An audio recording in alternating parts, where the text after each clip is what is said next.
Seriously, I know I say this about everybody, but I really mean it this time. He's one of my favorite people in this industry. He's so smart. His story, if you ever get a chance, his story is so interesting because he came out of corporate security, like shopping malls and jewelry stores and things like that. And when cannabis started, some of those bigger companies in Canada needed to have security systems that were really sophisticated. He's their guy. So he's seen under the skirt of anybody that matters. Not all of that's pretty. But I'll let him tell you that. That's rather an ominous introduction, Jamie. Thank you very much. I'm not sure if my wife would like that one, but anyway. I'm going to stand here because I've got a little bit of a squinting issue with my slides, and it's the light stuff, so we'll make it work, but that's why I'm standing here awkwardly at the front of the stage. Thanks for having me, guys. I'm going to move through this a little quick. I want to make sure our agenda stays on track. David Hyde, 12 years working in the cannabis sector. The first 7 were regulatory, security, licensing, commercialization. So as Jamie said, got to see a lot of the ugly and a lot of the beginnings. Last 5 years, M&A, partnerships and investments. So we do a lot of work and in the space in terms of working with people that are buying, selling, looking to invest, etc., both buy and sell side. So had some success in closing quite a few transactions. What I want to talk about today really is strategy, kind of through the lens of the investor, but obviously the companies that are here looking for investment can glean, I would think, quite some number of tips as well. We looked through hundreds of investor decks, talked to dozens and dozens of groups, worked with investors, and so there's a lot of insights that we've gained, and I'm going to try and share some of those here today. I want to start off with the external market. We can't talk about what's happening in cannabis without understanding what's happening around us. The reality is that we're in really this kind of global political change.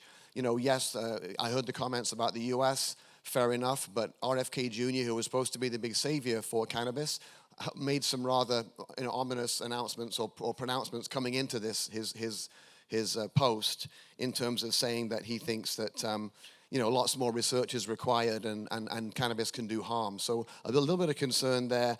We think rescheduling and some of these things might be a little further away than we had hoped. I think the turmoil in many countries, immigration, the leaning to the right to a degree in some countries, the cannabis reform movements are going to be a little further behind. So that's just going to be a reality that we have to face in this industry. And then when you look also at the example in Germany, the uncertainty around what's happening here, these are all things that need navigating. It doesn't mean that it takes away the investability. It just means that you've got to really, really understand them, talk to experts, lawyers, other professionals that understand these areas for advice. And then, of course, you look at the Russia-Ukraine conflict, other things like this. The price of energy is a critical connector into cannabis. Anything that fluctuates the energy price is going to make a huge difference in the cost structures in the cannabis sector. So when you look at, I find people often don't look at the risks. What are the risks that you face as an investor, as an operator? And very often that's not focused on too deeply. When you look at access to capital, right, it's a huge issue still. The cost of capital is an issue right now. That's continuing and is an obstacle. The fragmentation of the market. What's a rule in one place is not a rule in somewhere else. The supply chains are hard to link up. These are all obstacles that make it difficult. It also takes a long time to get profitable in the cannabis industry.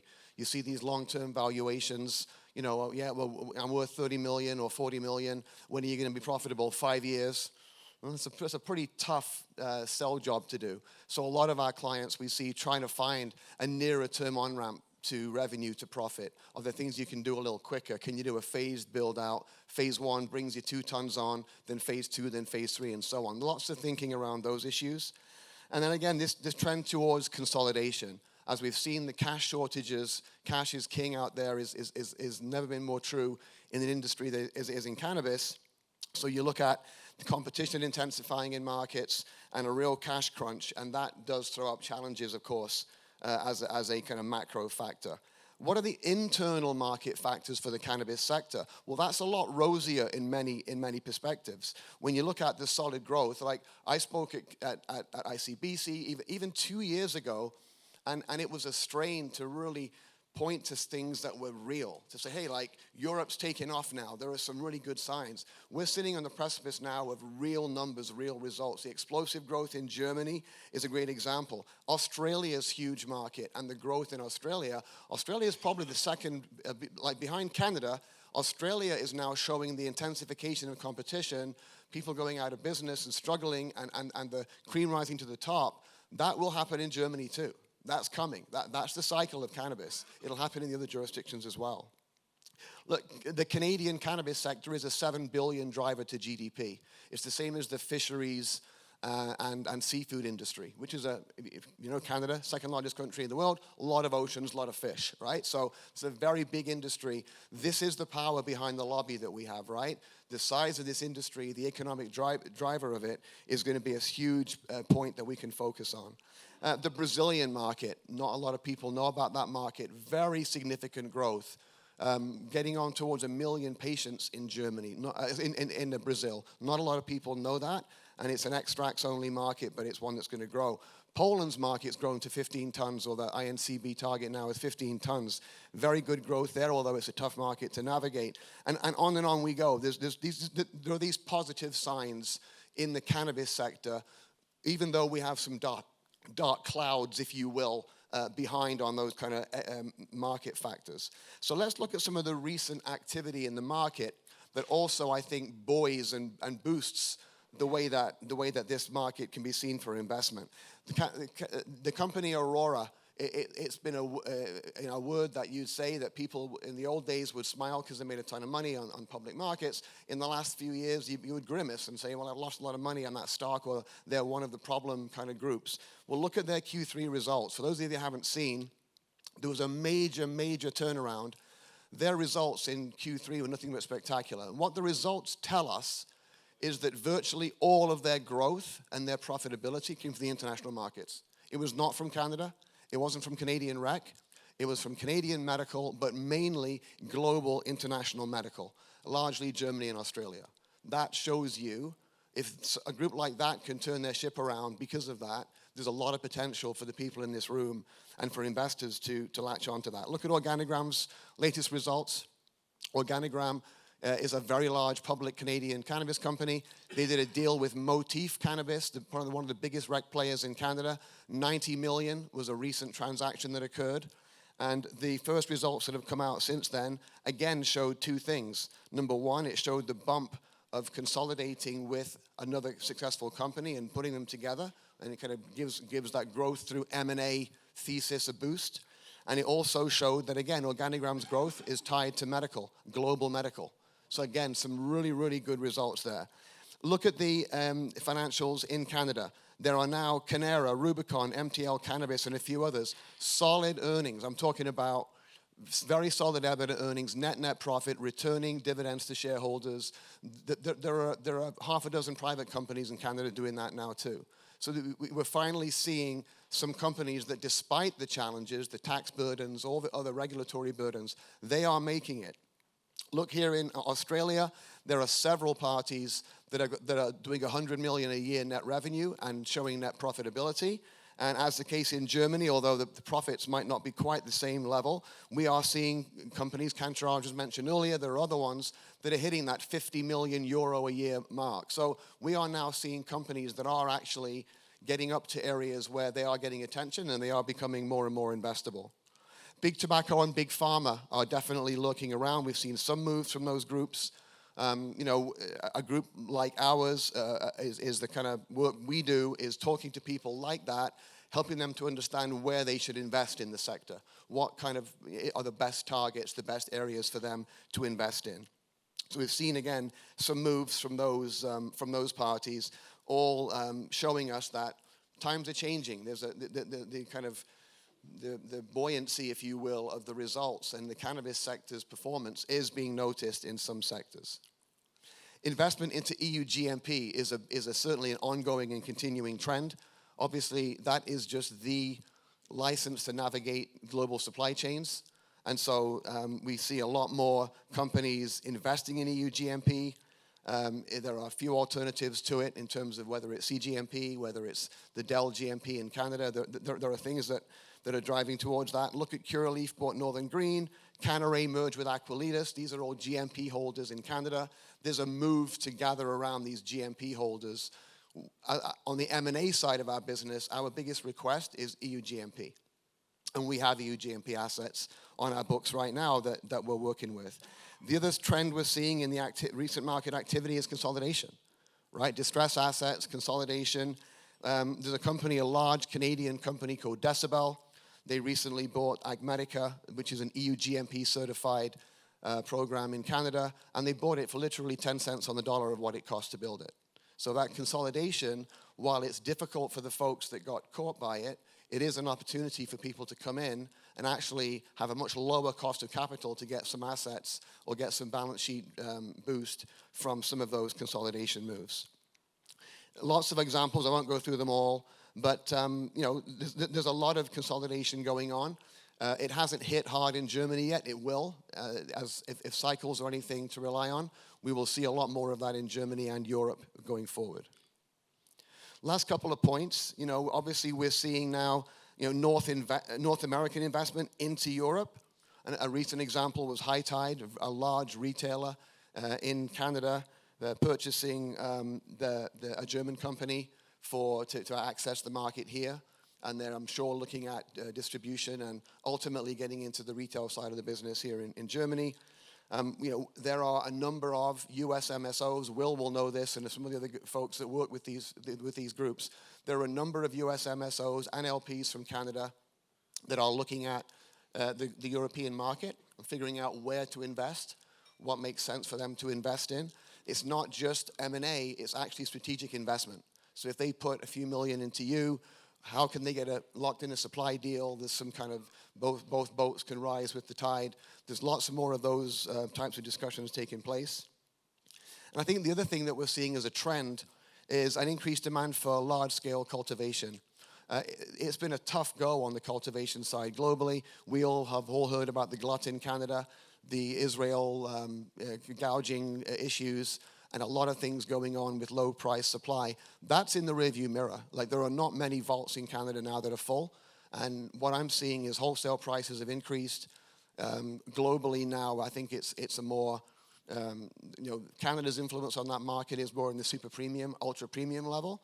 I think you're going to see a lot more focus on European markets and other markets like, say, Colombia, Africa, on the lower, the value and the mid-grade product. I think that will actually happen now because the Canadian product is more scarce. There are many groups in Canada that can't find the flower they need. So things are changing a lot, and that has an impact on the folks in this room, whether you're an investor or otherwise. So what does it all mean for investors in looking at, again, that macro piece, looking at the micro piece of the industry's successes, but there are some dark clouds, and there are some good things happening. What do we tell investors? And again, those of you who have cannabis companies looking for investment might glean a few points here. You've got to look beyond, of course, the investor deck and understand the underlying business. I've seen good decks and bad decks, but the best companies often have not the best decks. The ones with the flashy, amazing decks sometimes spend more on marketing than actually having a business plan, right? So you've got to drill underneath that investor deck. Everyone says they're the first. They're the best. They're the only ones, the first one to do nano, the first one to do this. It virtually always doesn't play out that way. So don't say you're the first or best if you're not, if you're the company. On the investor side, I'm checking out all of those claims. Business plan and go-to-market strategy, obviously are very, very important and need to be probed. One of the things that we do is look at those plans, look at financial models. It's very often the case that when you scratch under the surface, there's a lot of BS underneath these things. The pricing's off, the costing structures are off, the assumptions on markets and growth are off. There's a lot of bad things in there.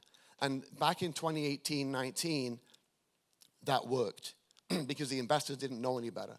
Now the investors have access to people that can consult and are experts in the field that have been around for a while and seen the cycles in the US and Canada and Australia and now in Europe and can advise those investors, hold on a minute, there's no way that this market's going to grow like that. There's no way this is going to happen like that. So that's, again, a really, really important part. I mentioned earlier about really looking at the risks. that are in play that's important to understand what the risks are. The team, Will mentioned it, and I think I agree with him wholeheartedly.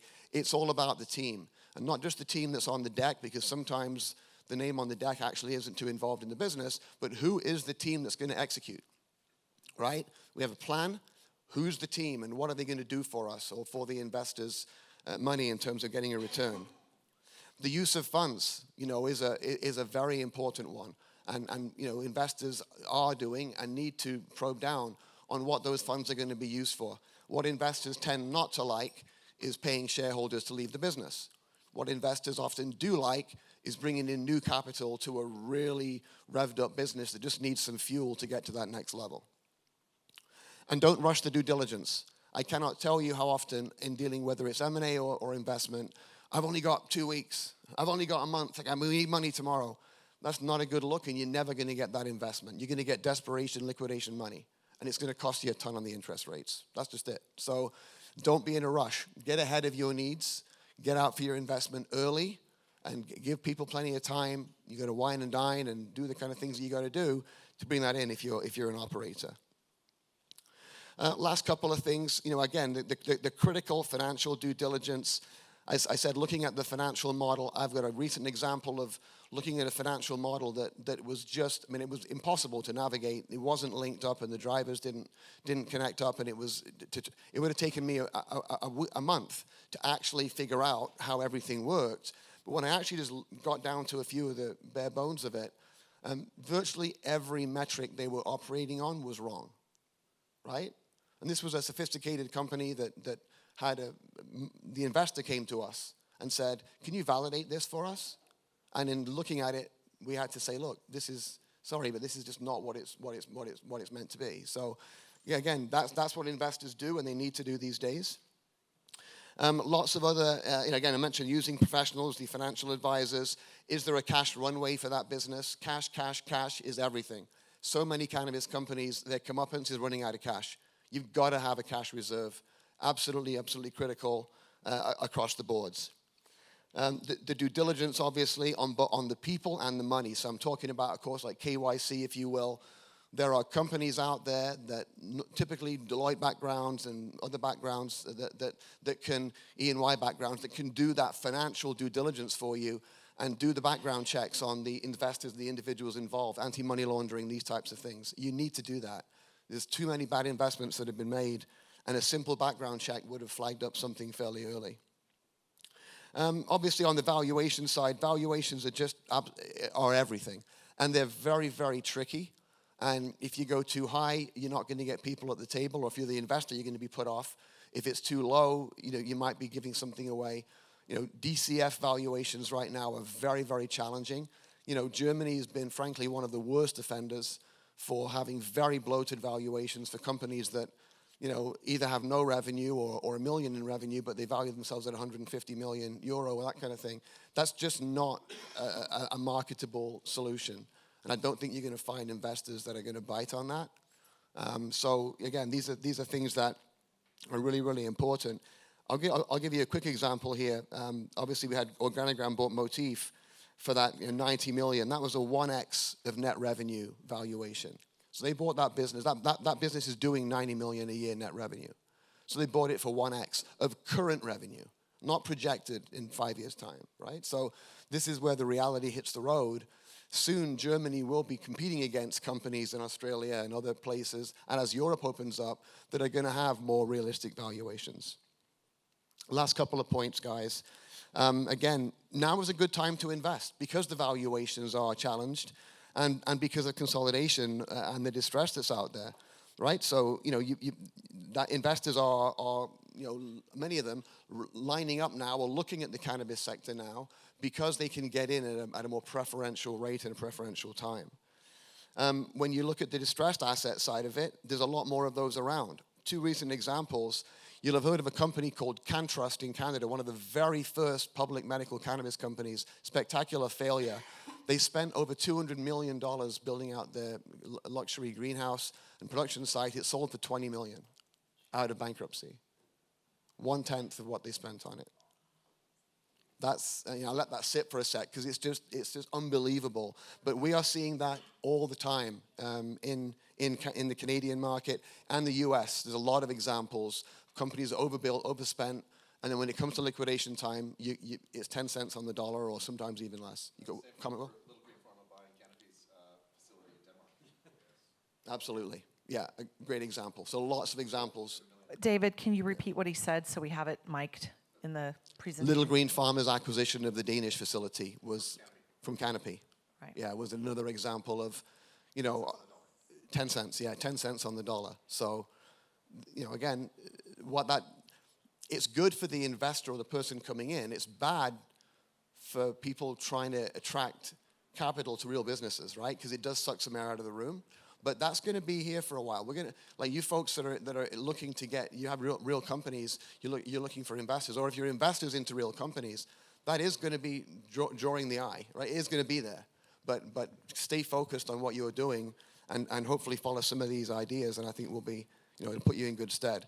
I'm ending on this note. I started off on a pessimistic note, if you will, about the market factors. Let's talk about where we're going, right? Politics and the wave of things will change. The U.S. will ultimately reschedule cannabis at some point, right? We don't know when. You could argue it, and people have different views on the banking and the legalization. But even to me, the rescheduling is such a huge issue because the medical market opens up. And that's when there'll be a significant opportunity to start to move down that path where the U.S. will be a global player in this sector more than they are now with their influence. It'll be direct now. Obviously, Europe is and will overcome the resistance to it, and we'll see shifts, and the European market, will grow. Cost of capital will come down. We're already seeing. I mentioned in an earlier slide those 3 Canadian companies, public cos that are doing really well. They have bank loans now. The banks came back to them when they started showing net earnings and started distributing dividends to their shareholders. The banks came back, so the banks will come in. Obviously, clear categories emerging: rec, wellness, medical, pharmaceutical, as well.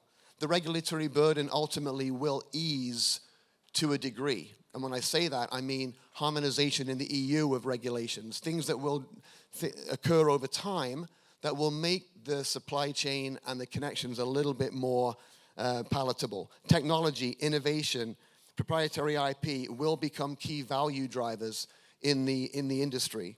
Pharmaceutical cannabis, in my view, is probably the biggest thing that no one's talking about, and they need to talk about it. I know we're going to have at least one presentation on pharmaceutical cannabis. Take note of that space, and I know, Will, you feel the same way, I think, in terms of what that offers, the unique pathway. I'll give you a practical example real quick, and then I'm going to stop. I'm working with a German client who has pharmaceutical GMP, right? So they're a pharma shop, but they do cannabis, okay? You guys know about the AMRAN V certification for irradiation, which obviously takes a certain length of time. If I threw out to the audience how long it might take, could be 6 months, could be 8 months for the AMRAD V, and Peter's, who knows this stuff, is nodding his head. This pharmaceutical cannabis group that I'm working with gets those in 3 months. And I've seen the paperwork. Why do they get better results from the regulator? Not because they're best friends, but because they're seen as a safer bet. The regulator has more confidence in a pharmaceutical pathway than looking at a medical cannabis pathway where, fair enough, they've done all the right things. They have a GMP certificate, let's say, but if they don't have that pharmaceutical kind of heft, if you will, the pharmaceutical chops behind them, their QP, all the structures, the quality structures, regulators gain more confidence from that. So I believe strongly that pharmaceutical cannabis in the long run will start to be a much more dominant force and will kind of be the impetus of cannabis globalizing a lot faster than if it was under the medical cannabis frame only. So I'm going to pause there. I'm around for the rest of today. I'm not sure if you have any time for questions. Maybe not, Jamie. Are there any questions in the room for David? Okay. We have a face here that has not had the microphone yet, so he gets it next. Thank you. I'm Henrik. The jump from pharmaceutical to synthetical. I mean, it was alluded to before that the dark forces in Washington are against you. I mean, they're against everyone that breeds. But I started investing in this in about 2018, and I remember this was the big threat. The pharma industrial complex will kill it, and I think exactly the synthetic way is that. Am I seeing this wrong? So I'm going to let the lady over here who's coming up to do a presentation. Yep. When you do your presentation, would you touch on that? Because I'm just thinking for the time now, you want to be quick now, right? I absolutely agree. Let's leave that until this lady's presentation. She will answer. I'm not qualified to give you a nuanced response to that. Don't you love when someone says that? I'm love always that. going to be honest, right? Yeah. I've got a view, but it's not a principled view or an informed one. So I think that you'll get a much better response here. So let's hold that question and then have one or two more, and then I'm going to duck out. Okay? Yeah, Will. Super quick, David. Always a great presentation. Thank you for doing that. Thank you. The one thing I would add is just for both the investor and the issuer is to think about structure. We don't invest in common, for example. So we like to have upside with downside protection, and we like to have majority rights, even from a minority position. For sure. So we invest typically in a convertible note. Yep. If we're pushed, then we'll do something along the lines of a preferred. But in each case, we'll have covenants because we get rights for covenants. And so we take a board position, we have voice. So I think that both from the issuer side, you need to be sensitized to that a professional investor is not going to do common, likely, unless they're majority and they have control. Yep. And from the buyer side, even family offices, you don't have any rights buying common. So you should think about a structured investment because it's a really dangerous place to be, especially in cannabis where valuations go up and down. Even if you do common, have anti-dilution protection or something because you can get eaten alive. Absolutely. Thank That's a you. good We could do a point. session on structure, but bang on, structure's key, and that's sage comments. Thank you. I also have a really short side note. When you think about investing into medical cannabis or pharmaceutical cannabis especially, please talk also to medical professionals because there's a lot of bro science in the cannabis industry from growers, from wholesalers. Yes. So, and I see that investors trust when somebody tells medical facts, how the medical world works. Please also talk to real medical professionals who work with it. And there are plenty globally. Fair point. Are you one? Yes. How'd you guess? I want to just say from my heart a big thank you to David Hyde. You see his logo on all the Tallman stuff. He was one of the first people when Alex and I talked to him about what was going on here. He stood right behind it and said, I'm writing a check because this industry needs this. And I just wanted to recognize him for doing that. We're all here because of him. Thank you, David.